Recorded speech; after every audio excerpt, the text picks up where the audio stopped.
جی عزیز دوستو، السلام علیکم۔ آج ہم علامتی افسانہ نگار انتظار حسین کے افسانوں کے اسلوب کے حوالے سے کچھ بات چیت کریں گے۔ دوستو ویڈیو کو لائک کریں، چینل کو سبسکرائب کر دیں۔ دوستو انتظار حسین کے افسانوں کی سب سے جو نمایاں خوبی ہے وہ ان کا علامتی اور ان کا داستانوی قسم کا جو اسلوب ہے۔ ان کے افسانوں میں ہمیں زیادہ تر قرآنی، مذہبی، دیو مالائی، ملفوظاتی اور حکایاتی قسم کے اسالیب نظر آتے ہیں، اور ان اسالیب کے پیچھے دراصل ان کے افسانوں کے جو موضوعات ہیں ان کا عمل دخل ہمیں زیادہ نظر آتا ہے کہ جس قسم کے موضوعات ان کے افسانوں کے ہوتے ہیں ان کے لیے اسی قسم کے اسالیب کی ضرورت ہوتی ہے۔ اور انتظار حسین کے بیشتر افسانوں میں ہمیں اساطیری اور مذہبی موضوعات جو ہے نظر آتے ہیں۔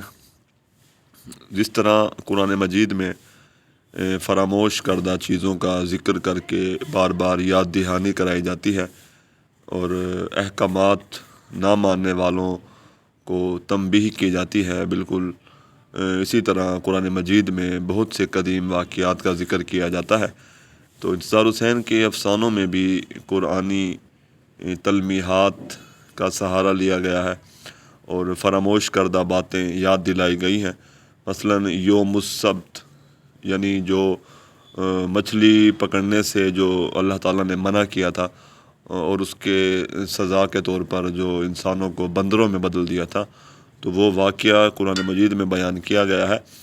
اسی واقعے کو، اسی تلمیح کو موضوع بنا کر انتظار حسین نے شاہکار افسانہ آخری آدمی جو ہے وہ تحریر کیا۔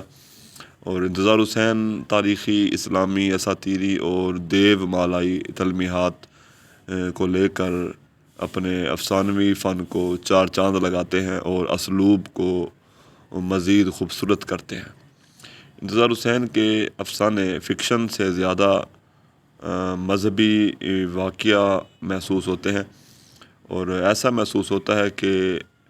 انتظار حسین جو ہیں وہ ادب برائے ادب سے زیادہ ادب برائے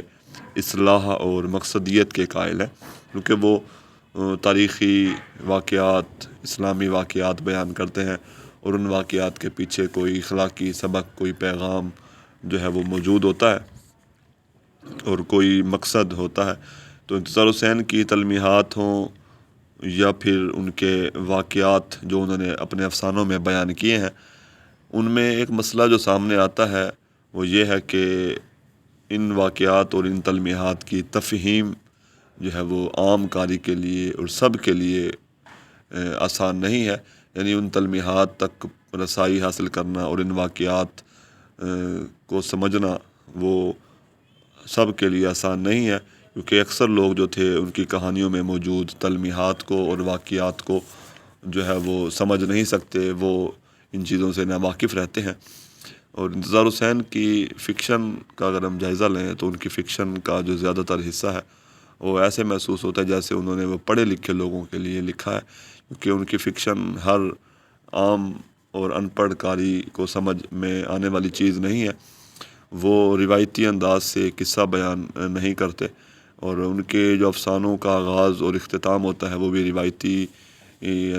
طریقے سے نہیں ہوتا، بلکہ وہ روایت سے ہٹ کر کہانی کا آغاز بھی کرتے ہیں اور کہانی کا انجام بھی کرتے ہیں۔ اسی لیے عام قاری کے لیے موضوعات کو سمجھنا اور اسلوب کی تفہیم جو ہے وہ عام قاری کے لیے مشکل ہو جاتی ہے۔ انتظار حسین کے افسانوں میں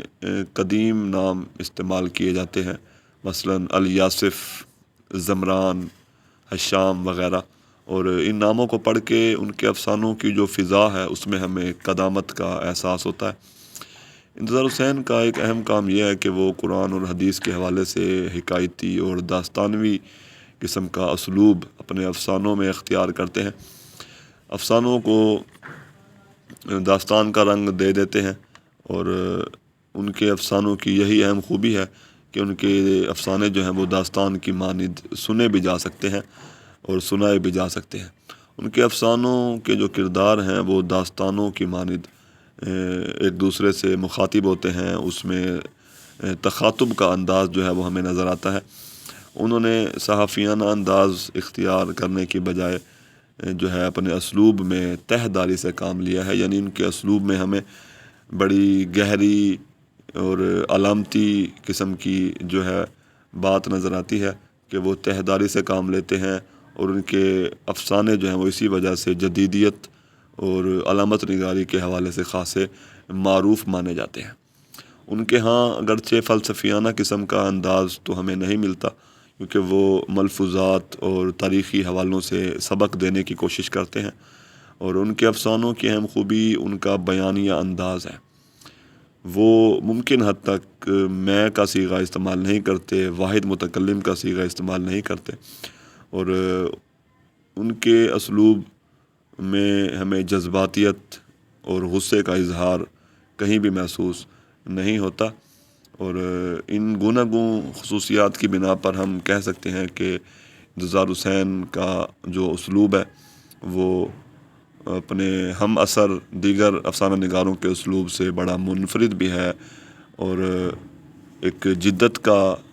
حامل بھی ان کا اسلوب قرار دیا جا سکتا ہے۔ شکریہ۔